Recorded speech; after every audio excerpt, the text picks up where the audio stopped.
নমস্কার বন্ধুরা, মহাদেব গার্ডেন থেকে কল্যাণী বলছি। আপনারা কেমন আছেন? আশা করি ভালো আছেন, আমিও ভালো আছি।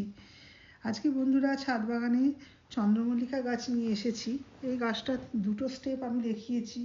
একটা কাটিং থেকে আবার সেটা গ্রো করে আবার সেটাকে রিপটিং করে যেভাবে বসিয়েছিলাম দুটো স্টেপে আপনাদের পুরো দেখিয়েছি। এটা ফাইনাল স্টেপ। দেখুন ভর্তি ফুল এসেছে এবং কি কেয়ার করলে আপনারা এরকম কাটিং থেকে সুন্দর সুন্দর ওর ফুল পেতে পারেন সেই নিয়ে আজকে আমার এই ভিডিও। যদি ভিডিওটা ভালো লাগে লাইক করবেন, শেয়ার করবেন, সাবস্ক্রাইব করে পাশে থাকবেন। বন্ধুরা, এই গাছের কেয়ার বলতে এই গাছের খাবারটা আপনাদের বেশি করে দিতে হবে। এই গাছ খুব হেভি ফিডার গাছ। এটা এই শীতকালে এই গাছের সমস্ত ফুল আপনারা দেখতে পারবেন এবং গরমকাল অবধি এই ফুল থাকে মোটামুটি। আপনারা ভালোভাবে কেয়ার করলে এরকম সুন্দর সুন্দর ফুল পেতে পারবেন। আপনারা এই গাছে যখন গাছে কুড়ি আসবে তখন আপনাদের কেয়ার শুরু হবে। তার আগে অবধি আপনাদের বলেছিলাম ডিএপি দিতে। গাছকে ঝাঁকড়া করার জন্য, বড় করার জন্য খোল পচার সঙ্গে ডিএপি আপনারা দেবেন। গাছটা যখন খানিকটা বড় হয়ে যাবে তখন আপনারা ডিএপিটা বন্ধ করে দিয়ে খোল পচা জলের সঙ্গে আপনারা লাল পটাশ একদিন আগে দিয়ে পচিয়ে দেবেন। সুপার ফসফেট দেবেন বন্ধুরা। এই গাছে সুপার ফসফেট খুব কাজ করে।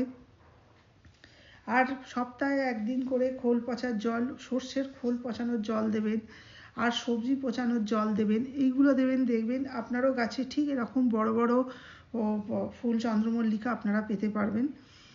এই গাছে সুপার সোনাটা সপ্তাহে একদিন করে স্প্রে করবেন। সুপার সোনাটা এটা আপনার আর ফাঙ্গিসাইডের কাজ করে, পেস্টিসাইডের কাজ করে, আবার এটা খাদ্যও আছে এর মধ্যে। এটা সব কিছুই কাজ করে। এইটা সপ্তাহে একদিন করে দিয়ে দেবেন সুপার সোনাটা।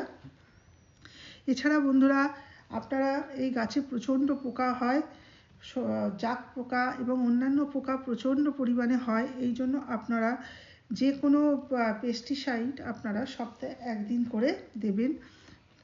মাঝে মাঝে নিম অয়েলও আপনারা স্প্রে করতে পারেন, এতেও খুব ভালো কাজ হয়। সপ্তাহে সপ্তাহে আপনারা পেস্টিসাইড স্প্রে করবেন। আর এই গাছে ফাঙ্গিসাইড আপনারা 10 দিন অন্তর অন্তর যে কোনো, আমি সাপ ফাঙ্গিসাইড দিই, আপনারা যে কোনো ফাঙ্গিসাইড এই গাছে আপনারা স্প্রে করবেন। তাহলেই আপনাদের গাছে এরকম সুন্দর সুন্দর ফুল পেতে পারবেন।